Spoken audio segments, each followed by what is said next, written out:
Bible తరగతిలో పాల్పొందినటువంటి దైవ సేవకులకును సంఘస్థులందరికీ కూడా ప్రభును రక్షకుడైన యేసు క్రీస్తు నామమున మీ అందరికీ వందనములు తెలియచేస్తున్నాను. ఈ రోజు ధ్యానం చేయబోయేటటువంటి అంశము కొత్త నిబంధనలో ప్రభువైన యేసు క్రీస్తు వారు భూమి మీద ఉన్నప్పుడు చెప్పినటువంటి ఒక మాటను ఈ రోజు మనం జ్ఞాపకం చేసుకునబోతున్నాం. ఆ విషయం ఏమిటనంటే, మన శరీరంలో ఉన్నటువంటి అవయములలో చాలా ప్రాముఖ్యమైనటువంటి ఒక అవయమును గురించి ఈ రోజు మనం ధ్యానం చేయబోతున్నాం. దేవుడు ఇచ్చినటువంటి ఈ శరీరములో అనేక అవయములు ఉన్నాయి. అన్ని అవయములు చాలా ప్రాముఖ్యమైనటువంటివి. అందులో నుండి ఒక అవయాన్ని గురించి మనం ధ్యానం చేయబోతున్నాం. అదేంటనంటే కన్ను. కన్ను శరీరంలో చాలా ప్రాముఖ్యమైనటువంటి అవయముగా దేవుడు ఉంచారు. ఒకవేళ కన్ను లేదనంటే దేవుడు సృష్టించినటువంటి ఈ అందమైనటువంటి ప్రపంచాన్ని మనము చూడలేం. ఇదంతా కూడా చూడటానికి రక్షణ పొందనటువంటి అనేకులకు దేవుని యొక్క వాక్యమును నేర్చుకుని వారికి బోధించి వారిని రక్షణ మార్గంలో నడిపించడానికి ఈ కన్ను అనేది ఎంతో ప్రాముఖ్యమైనట్టుగా ఉన్నదని దేవుడు వాక్యం ద్వారా మనందరికి కూడా తెలియచేస్తున్నారు. అందుకని చెప్పేసి ఈ కంటిని గురించి ఈ రోజు మనము ధ్యానం చేయబోతున్నాం. అందుకని చెప్పేసి ఈ కంటిని గురించి ఒక సామెత ఏమున్నదని అంటే, సర్వేంద్రియానం నయనం ప్రధానం అని అంటారు. సర్వేంద్రియానం నయనం అనగా కన్ను. మనకున్నటువంటి సర్వేంద్రియాలలో కన్ను చాలా ప్రాముఖ్యమైనది అని చెప్పేసి మనందరికీ తెలిసినదే. కన్ను సరిగా కనబడటం లేదనుకోనండి, మనం దేనిని చూడలేము, గ్రహించలేము, మనం ఎక్కడికి కూడా ప్రయాణం చేయలేము, మనం చేయవలసినటువంటి పనులన్నీ కూడా ఆగిపోతాయి అనేటటువంటి విషయాన్ని మనందరికీ కూడా తెలిసినటువంటిదే. ఈ కంటిని గురించి ఈ రోజు మనం ఏం ధ్యానం చేయబోతున్నామనంటే, కంటి ద్వారా మంచి పని కూడా చేయవచ్చును, ఇదే కంటి ద్వారా చెడు చేయ అవకాశాలు కూడా ఉన్నాయనేటువంటి విషయము బైబిల్ గ్రంథం ద్వారా మనం అందరికి కూడా తెలిసినటువంటి విషయమే. కన్ను అనేది చెడు మార్గంలో నడిపించడానికి ఎక్కువగా మనకు దోహదపడుతుంది అనేటువంటి విషయాన్ని మనం తెలుసుకోవాలి. అందుకని ఏం చెప్పబడుతున్నది అంటే, మొదటగా కంటి ద్వారా మనం చూస్తాం, తర్వాత అది మనసులో రేపుతుంది, తర్వాత మన తలంపులోనికి వెళ్ళి మన శరీర సహకారము ద్వారా చెడు చేయటానికి అవకాశం ఎక్కువగా ఉన్నటువంటిది. ఈ విషయాన్ని మనం తెలుసుకునవలేం. కంటి చూపులు కూడా చాలా రకాలు ఉన్నాయి. మొదటిది ఏంటంటే దొంగ చూపు అని అంటారు, రెండవదిగా ఓర చూపు, మూడవదిగా మోహపు చూపు, తర్వాత దయగల చూపు, తర్వాత జాలి కలిగిన కన్నులు అని కంటిని గురించి బైబిల్ గ్రంథము తెలియచేయుచున్నది. దొంగ చూపు మనందరికి తెలిసినదే. ఏదైనా ఒక వ్యక్తి తప్పు చేశాడనంటే చాటున నిలబడి దొంగ చూపులు చూసేటటువంటి విషయము మన అందరికి తెలుసు. తర్వాత ఓర చూపు అంటే చాటున నిలబడి చూడడం. తర్వాత మోహపు చూపును గురించి యేసుక్రీస్తు వారు కొత్త నిబంధనలో చెప్పారు. తర్వాత దయగల చూపు. యేసుక్రీస్తు వారు ఏం చేశారనంటే, భూమి మీద ఉన్నప్పుడు ఆయన కొండ మీద ప్రసంగం చేయించినప్పుడు ఆ ప్రజలకు ఆహారం లేనందువలన వారిపైన దయ చూపించి వారికి ఆహారమును అనుగ్రహించినటువంటి విషయాన్ని మనందరికీ కూడా తెలుసు. తర్వాత జాలి కలిగిన కన్నులు అని రాయబడినది. యేసుక్రీస్తు వారు చెప్పినటువంటి కొత్త నిబంధన ఉన్నటువంటి ఈ అంశానికి ప్రాముఖ్యమైనటువంటి వచనం ఏమనగా, మత్తయి రాసిన సువార్త 6వ అధ్యాయము 22-23 వచనాన్ని చదువుకొని మనం వాక్య భాగంలోనికి వెళదాం. దేహమునకు దీపము కన్నే కనుక నీ కన్ను తేటగా ఉండిన ఎడల నీ దేహమంతయు వెలుగుమయమై ఉండును. నీ కన్ను చెడినదైతే నీ దేహమంతయు చీకటిమయమై ఉండును. నీలో నుండి వెలుగు చీకటి అయి ఉండిన ఎడల ఆ చీకటి ఎంతో గొప్పది అని చెప్తున్నాడు. ఈ అంశానికి ప్రాముఖ్యమైనటువంటి కీ రెఫరెన్స్ మత్తయి సువార్త 6:22-23 వచనములు. నీ కన్ను చెడిన అయితే నీ దేహమంతయు చీకటిమయమై ఉండును అని చెప్పబడుతున్నది. కన్ను 2 రకాలుగా చెడిపోతుందండి. ఒకటి శరీర సంబంధముగా, రెండోది ఆత్మీయంగా. కన్ను మనకు చెడిపోయిన దానికంటే కంటి చూపు అనేది తగ్గుతుంది. దానికి మనం ఆపరేషన్ చేసుకోవాల్సి వస్తుందండి. నాకు కూడా కాస్త కంటి చూపు తక్కువగా ఉన్నది. కన్ను ప్రతి ఒక్కరికి కూడా చాలా అవసరమైనదండి. కన్ను కనబడినటువంటి వాళ్ళకి ఉండే సమస్య చాలా ఎక్కువ అండి. దానికి కొన్ని లక్షల రూపాయలు కూడా ఖర్చు పెట్టేటటువంటి వారు ఎంతో మంది ఉన్నారు. రీసెంట్ గానే మన జాన్సన్ బ్రదర్ గారు కూడా కంటి చూపు విషయాల్లో ఆసుపత్రిలో ఆపరేషన్ చేసుకున్నటువంటి విషయము మన అందరికీ కూడా తెలుసు. కొన్ని లక్షల రూపాయలు ఖర్చు పెట్టి లేజర్ ట్రీట్మెంట్ చేయించుకొని కంటి చూపును పొందుకుంటున్నటువంటి వారు ఎంతో మంది ఉన్నారు. గనక కన్ను మన అందరికి కూడా చాలా ప్రాముఖ్యమైనటువంటి ఒక అవయవం ఉన్నదన్నటువంటి విషయాన్ని మన అందరికీ కూడా తెలుసు. రెండవది, నీ కన్ను చెడినదైతే నీ దేహం అంతయు చీకటిమయమై ఉండును అని రాయబడినది. ఇది ఆత్మీయంగా కూడా మన కన్ను చెడిపోవటానికి అవకాశం ఉంది. కన్ను చెడిపోవడం అంటే అర్థం ఆత్మీయంగానంటే చూసేటటువంటి చూపుల్లో మార్పు వచ్చిందని అర్థం. దొంగ చూపు, ఓర చూపు, తర్వాత మోహపు చూపు చూడడం వలన మనం కన్ను చెడిపోయిందని చెప్పేసి మనం అర్థం చేసుకుంటాం.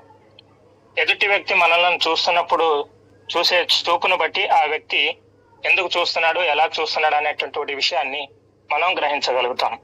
కొంతమంది చూసేటటువంటి చూపులు వ్యత్యాసంగా ఉంటాయి. ఎందుకో ఈ వ్యక్తి ఇలా చూస్తున్నాడు, ఈయన చూసేటటువంటి చూపులు ఎందుకో వ్యత్యాసంగా ఉన్నాయి అని చెప్పేసి మనం గ్రహించగలుగుతున్నాం. దానినే ఏమంటానంటే, నీ కన్నులు చెడినదైతే నీ దేహం అంతయు చీకటిమయమై ఉండును అని యేసుక్రీస్తు వారు చెప్పారు. ముందు వాక్య భాగంలోకి వెళ్ళినట్లయితే యోబు గారు కూడా ఈ కంటిని గురించి ఒక వాక్యాన్ని మనకు తెలియజేశారు. యోబు గ్రంథము 31వ అధ్యాయము 1వ వచనాన్ని మనం చదువుకుందాం. యోబు గ్రంథము 31వ అధ్యాయం 1వ వచనములో యోబు గారు ఇలాగ తెలియచేయుచున్నారు. నేను నా కన్నులతో నిబంధన చేసుకుంటుని, కన్యకను నేను ఎలాగో చూచుదును అని ఆయన చెప్తున్నారు. యోబు గారు కూడా ఏం చేశారంటే తన కంటికి నిబంధన చేసుకున్నారు. నేను ఏది కూడా చెడు చూడను అని చెప్పేసి. సమాజంలో ఒక సామెత ఉన్నది, చెడు చూడను, తర్వాత చెడు వినను, తర్వాత చెడు మాట్లాడను అని చెప్పేసి ఉంది కదా. అది బైబిల్లో ఉన్నటువంటి విషయాన్ని వారు చెప్పినట్లుగా నేను అనుకుంటూ ఉన్నాను. అందుకే యోబు గారు ఏం చెప్తున్నారు అని అంటే, నేను నా కన్నులతో నిబంధన చేసుకుంటుని అని చెప్తున్నాను. క్రైస్తవులైనటువంటి మనము లోకము నుండి ఏర్పరచబడిన వారై క్రీస్తులోకి మనం వచ్చాము గనక యోబు వలె మన కళ్ళను నిబంధన చేసుకునేటటువంటి క్రైస్తవులుగా ఈ భూమి మీద బ్రతకాలని చెప్పేసి వాక్యము మనకు సెలవిచ్చుచున్నది. లోకములో కంటి ద్వారా చూడడం వలన పాపంలో ప్రవేశించటానికి ఎన్నో అవకాశాలు ఉన్నాయి. ఈ కంటి ద్వారా పాపంను విడిచిపెట్టి లోకంలో కలిసిపోవటానికి ఎన్నో అవకాశాలు ఉన్నాయి.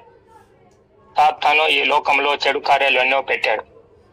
ఆశలు, శరీరాశ, నేత్రాశ, జీవపు డంబము, ఇవన్నీ కూడా లోకమును ఉన్నందువలన వాటన్నిటిని కూడా మనం చూసి క్రీస్తులో నుండి తొలగిపోయి సాతాను మార్గంలో బ్రతకటానికి అవకాశాలు ఎక్కువ ఉన్నాయి. కనుక క్రైస్తవులైనటువంటి మనము కంటిని చాలా జాగ్రత్తగా చూసుకునేటటువంటి వారుగా ఉండాలని ప్రభువైన యేసుక్రీస్తు వారి లోకములో ఉన్నప్పుడు తెలియచేశారు.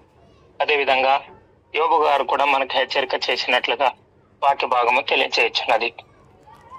ఈ కంటిని చూసి చెడు కళ్ళ ద్వారా చూసి చెడిపోయినటువంటి వారిని గురించి కొన్ని ఉదాహరణలు బైబిల్ గ్రంథంలో నుండి మనం చూద్దాం. మొదటిదిగా ఆదికాండము 3వ అధ్యాయము 6వ వచనములో ఈ కంటిని గురించి మనకు తెలియచేయబడింది. ఈ కంటి ద్వారా అనేక మంది చెడిపోయినటువంటి ఉదాహరణలు బైబిల్ గ్రంథంలో ఎన్నో ఉన్నాయి. మొదటి ఉదాహరణ ఆదికాండము 3వ అధ్యాయము 6వ వచనాన్ని మనం చదువుకుందాం. ఆ వృక్షము ఆహారమునకు మంచిదియు, కన్నులకు అందమైనదియు, వివేకమిచ్చు రమ్యమైనదై ఉండుట చూచినప్పుడు అనే మాటను మనం జాగ్రత్తగా గమనించాలి.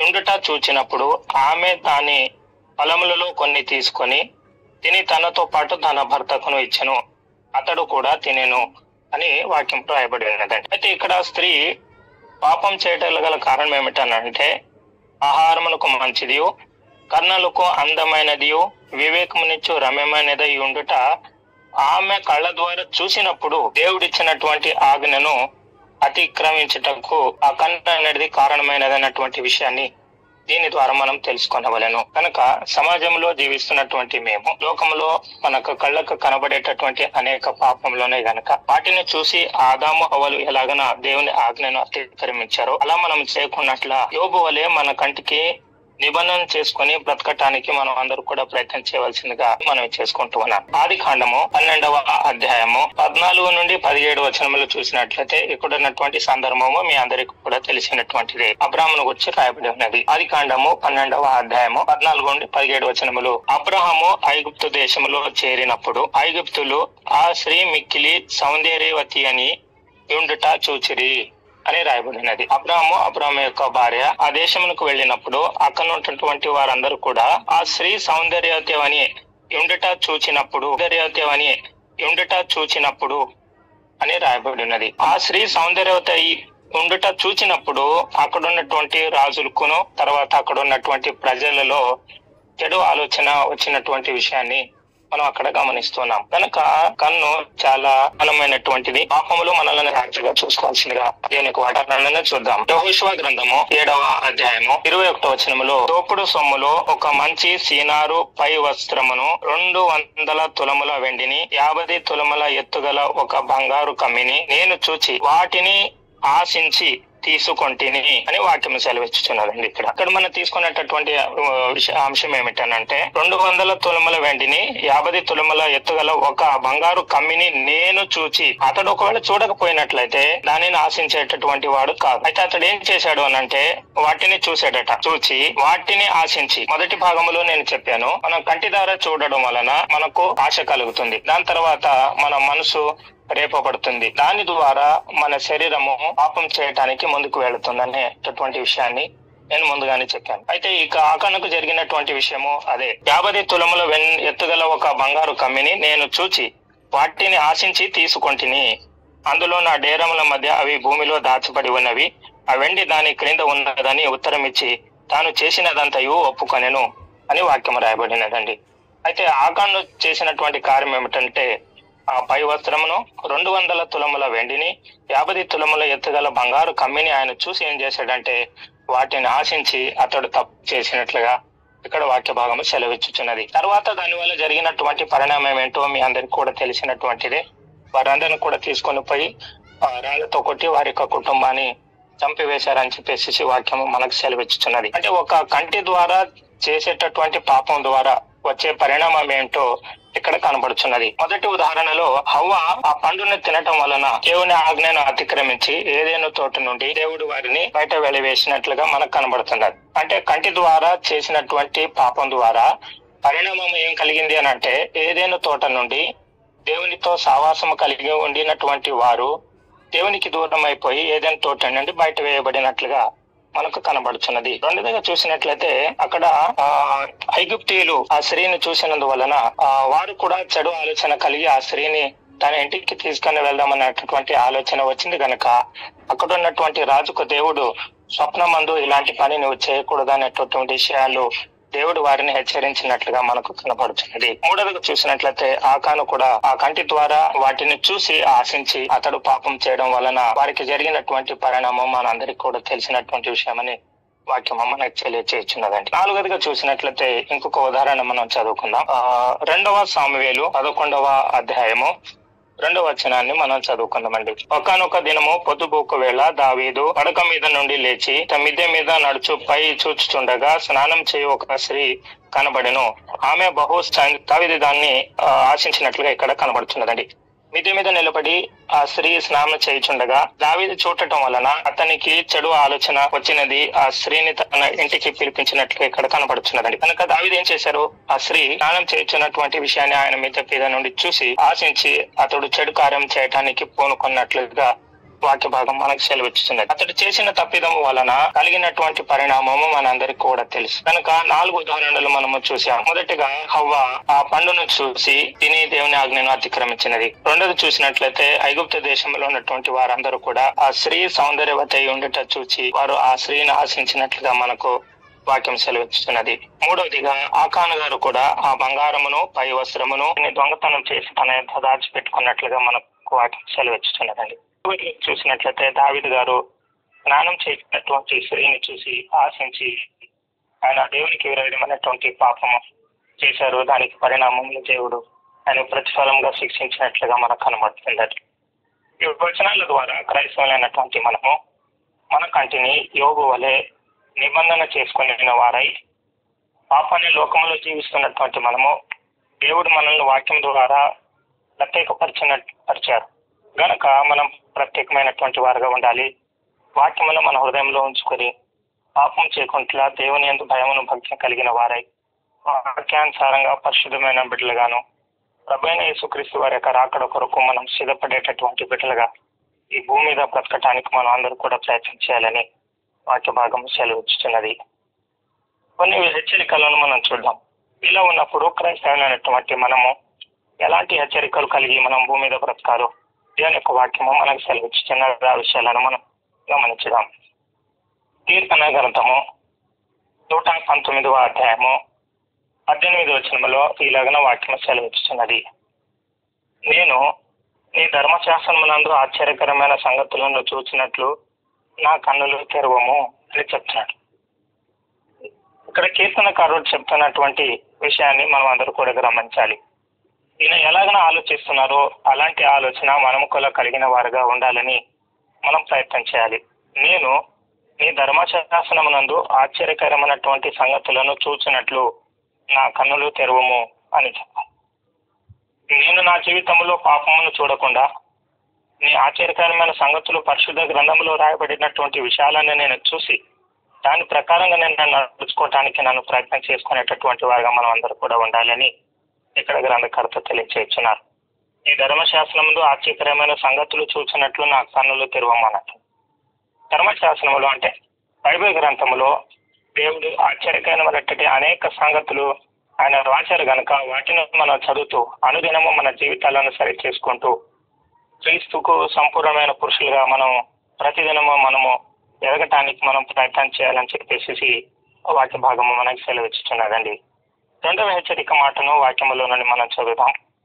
కీర్తనలు 119వ అధ్యాయము 37వ వచనములో వాక్యం ఇలాగన సెలవిస్తున్నది. వ్యర్థమైన వాటిని చూడకుండా నా కన్నులు త్రిప్పివేయము, నీ మార్గములలో నడుచుకున్నటకు నన్ను బ్రతికింపుము అని చెప్తున్నాడు. ఇలాంటి తీర్మానము మనం కలిగి ఉండాలి. వ్యర్థమైన వాటిని చూడకుండా నా కన్నులు త్రిప్పివేయము అని అంటున్నాడు. మనం కూడా అలాగనే తీర్మానం తీసుకోవాలి. లోకములో ఉన్నటువంటి వ్యర్థమైన కార్యములు ఎన్నో ఉన్నాయి. దేవా వాటిని నేను చూడకున్నట్లు నన్ను తిప్పివేయము, నీ మార్గములో నడుచున్నట్లు నన్ను బ్రతికింపుము అనేటటువంటి తీర్మానము క్రైస్తవులైనటువంటి మనము తీసుకునే వారై ఈ వాక్యానుసారంగా బ్రతకటానికి మనం అందరూ కూడా ప్రయత్నం చేయాలని వాక్యము మనకు సెలవిస్తున్నది. ఇంకొక హెచ్చరిక మాటను మనం చదువుకుందాం. కీర్తన 121వ అధ్యాయము 1వ వచనాన్ని మనం చదువుకుందాం. కన్నుల తట్టు నా కన్నులెత్తుచున్నాను, నాకు సహాయం ఎక్కడ నుండి వచ్చును అని చెప్తున్నాడు. కొండల తట్టు మనం కన్నులు ఎత్తాలి. దేవుడే మనకు సాయం చేయవాడై ఉన్నాడు. మన కన్నులు అటు ఇటు వ్యర్థమైన వాటిపైన కాకున్నట్లుగా పరలోకమైనటువంటి తండ్రిని దేవుని తట్టు మనకు కన్నులు చూసేవారుగా ఉండాలి. ఆయనే మనకు సహాయం చేశారనేటువంటి ఆలోచన కలిగి మనం బ్రతకాలి. కానీ లోకము తట్టు చూసేటటువంటి వారుగా ఉండవు. భూసంబంధమైన వాటి విషయమై మనం ఎక్కువగా ఆలోచించే వారంగా ఉండకూడదు. భూసంబంధంలో ఉన్నటువంటి భూమిలో ఉన్నటువంటి కార్యములు మనం చూకూడదు. ఒక రోజున అవన్నీ కూడా లయమైపోతాయని చెప్పేసి పేతురు పత్రికలోనూ మనకు తెలియచేయబడుతున్నాయి. కొలొస్సీలో చెప్పబడుతున్నది భూసంబంధమైన వాటిని మీరు ఆశించకూడదు, పైన వాటిని మీరు ఆశించడని చెప్పేసి అపోస్తలుడైన పౌలు గారు కొలొస్సీ పత్రికలో తెలియజేశారు. అందుకే ఇక్కడ గ్రంథకర్త ఏం చెప్తున్నారంటే, కొండల తట్టు నా కన్నులు ఎత్తుచున్నాను, నాకు సహాయం ఎక్కడి నుండి వచ్చును అని అంటే, కొండల తట్టున అంటే పైకి నేను చూస్తున్నాను, అంటే దేవుని వైపే నేను చూస్తున్నాను, దేవుడే నాకు సహాయం చేస్తారు అనేటటువంటి ఆలోచన ఈ గ్రంథకర్తలో ఉన్నది. అందుకు మనం కూడా ఏం చేయాలని అంటే, భూసమైన వాటిని భూమిలో ఉన్నటువంటి విషయాలపైన మనం ఎక్కువగా ఆసక్తి కలిగినటువంటి వారంగా కాక పరలోకమైనటువంటి తండ్రిని అయితే మనకు కన్నులు చూసేటటువంటి వారుగా ఉండాలని వాక్యము మనల్ని హెచ్చరించుతున్నది. ఇంకొక వాక్య భాగాన్ని మనం చదువుకుందాం. సామెతల గ్రంథము 4వ అధ్యాయము 21వ వచనంతో వాక్యం ఇలాగనే సెలవిస్తున్నది. నీ కన్నుల ఎదుట నుండి వాటిని తొలగిపోనీయకము, నీ హృదయం ముందు వాటిని భద్రము చేసుకునము అని చెప్తున్నాడు. అంటే దేవుని యొక్క వాక్యమును నీ హృదయంలో భద్రపరచుకోమని చెప్తున్నాడు. నీ కన్నుల ఎదుట నుండి వాటిని తొలగిపోనీయకమనంట. నీ కన్నుల ఎదుట నుండి దేవుని యొక్క వాక్యము తొలగిపోనీయకుండా వాటిని ప్రతిదినము ధ్యానించేటటువంటి ఒక క్రైస్తవ బిడ్డగా మనం అందరూ కూడా ఉండాలని వాక్యం సెలవిస్తున్నది. నీ కన్నుల ఎదుట నుండి వాటిని తొలగిపోనీయకుండా ఉండాలి. ప్రతి దినమును బైబిల్ గ్రంథాన్ని మనం చదివేవారుగా ఉండాలి. వారానికి ఒకసారియో నెలకు ఒకసారియో లేదంటే సమయం దొరికినప్పుడు కాకున్నట్లుగా ప్రతిదినమును దేవుని యొక్క వాక్యమును ధ్యానించేటటువంటి వారుగాను మన కన్నుల ఎదుట ప్రతిదినము వాటిని చూసేటటువంటి వారుగా ఉన్నట్లయితేనే మనం లోకంలో ఉండేటటువంటి పాపాన్ని జయించగలిగేటటువంటి సామర్థ్యము మనలో ఉంటుంది. అందుకే దావీదు గారు ఇలాగనే సెలవిస్తున్నారు, నేను పాపం చేయకున్నట్టు నీ వాక్యమును నా హృదయంలో ఉంచుకొని ఉన్నాను అని చెప్తున్నారు. తర్వాత 1వ అధ్యాయంలో కూడా వాక్యం ఇలాగనే రాయబడి ఉన్నది. 1వ అధ్యాయం 1వ వచనంలో కీర్తనలో, దుష్టుల ఆలోచన చొప్పున నడవక, పాపుల మార్గంలో నిలవక, అపహాసకులు కూర్చుండే చోట కూర్చుండక, యెహోవా ధర్మశాస్త్రమును ఆనందించుచు దీవారాత్రములు దాన్ని ధ్యానించువాడు ధన్యుడు అని చెప్పబడుతున్నదండి. దీవారాత్రములు దాన్ని ధ్యానించేవారుగా ఉండాలి. నీ కన్నుల ఎదుట నుండి వాటిని తొలగిపోనీయకము, నీ హృదయమందు వాటిని భద్రము చేసుకోనమని చెప్తున్నాడు. ధర్మశాస్త్రములలో కూడా ఇశ్రాయేలులకు ద్వితీయోపదేశ కాండంలో కూడా ఇలాగనే వాక్యం రాయబడి ఉన్నది. ద్వితీయోపదేశ కాండము 6వ అధ్యాయంలో 6వ వచనములో 4వ వచనం నుండి ఇలా రాయబడింది. ఇశ్రాయేలు వినుము, మన దేవుడైన యెహోవా అద్వితీయుడగు యెహోవా, నీ పూర్ణ హృదయంతోనూ, నీ పూర్ణ ఆత్మతోనూ, నీ పూర్ణ శక్తితోనూ నీ దేవుడైన యెహోవాను ప్రేమింపవలెను. నేడు నేను మీకు ఆజ్ఞాపించు మాటలు నీ హృదయంలో ఉండవలెను. నీవు నీ కుమారులను అభ్యసింపచేసి నీ ఇంట కూర్చున్నప్పుడు, త్రోవలో నడుచున్నప్పుడును, పండుకున్నప్పుడును, లేచినప్పుడును వాటిని గురించి మాట్లాడవలెను. సూచనముగా వాటిని నీ చేతికి కట్టుకునవలెను అని రాయబడి ఉన్నదండి.